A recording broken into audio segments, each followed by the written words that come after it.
Para open naman to si... Tingnan mo, next mo na kagad. Ayaw mo ikaw pag-usapan. Magko-comment ka pa, oo. Pag-usapan natin yung feed mo. May tinatago ka ba? Ma-appreciate ako eh. Gusto ko pinagmamayabang yung mga, hindi man ako, kundi yung mga, like, mga babies ko. Diba? Ang pupugit, gaganda. So, yun yung mga ano. Kumbaga pinagmamalaki mo sa mundo na taken ka na at meron ka ng anak. Yes. Oo.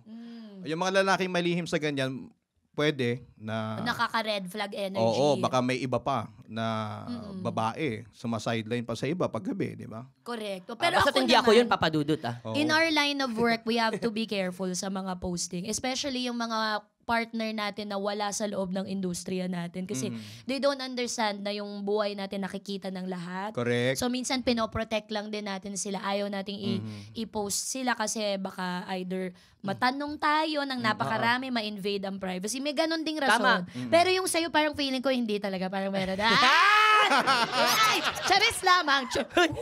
Ayoko magsalita, ang dami pa naman mga Your Honor na nanonood. At saka isa rin sa pinag-aawayan, yung nagpuso ka sa ibang picture. Oo, nang-heart.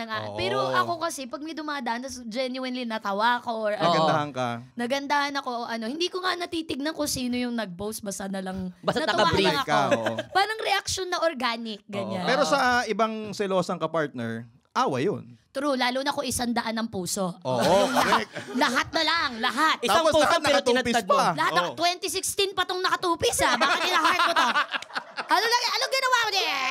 Parang nag-scroll ba ka, no? Para malike mo lang, ano? Sinasadya, eh. Pagkakahukay mo ng feed, 2016, Super stalker, Super stalker. And speaking of super stalker, photos tayo sa number 2. Yan. Number 2, hindi pinost ang photo nila. Ayan. Oo. Pwedeng nakalimutan, walang data. Yan ang dinadahilan nila. Pero, yun nga, babalik tayo dun sa maaring red flag. Maaring may tinatago sa ibang followers niya na jowa din pala niya. Okay. May na-discover ng ganun May mga sa programa. ganyan, may mga ganyan. Ano Nalaman yan? ko po na kaya pala ang pangalan niya sa Facebook ay binaliktad. Oo. Yung mga Bernard Ranred. Na-experience ba kayo na gano'n? Minsan yung pangalan nila parang China-Chinese nila. Oo. Ay, ang mga galawang scammer. Yung pala, 5 yung account. Oo. 5 yung account. Yung Arabic yung pangalan. Oo, may Chinese name, may Arabic, Hindi may mo binaliktad. ma-search no? Oo, kasi yung mga account na yon iba't ibang girlfriend. Ay, ganun. Ang hirap Nako. tuloy pagka umorder ka. Kunya umorder ka ng tosino. Kanino ba ako umorder? Arabic yung pangalan. Hindi ko mahanap. Oo, yung keyword. Ang dami ko nagpapabati ng ganyan eh. Mga naka-Chinese.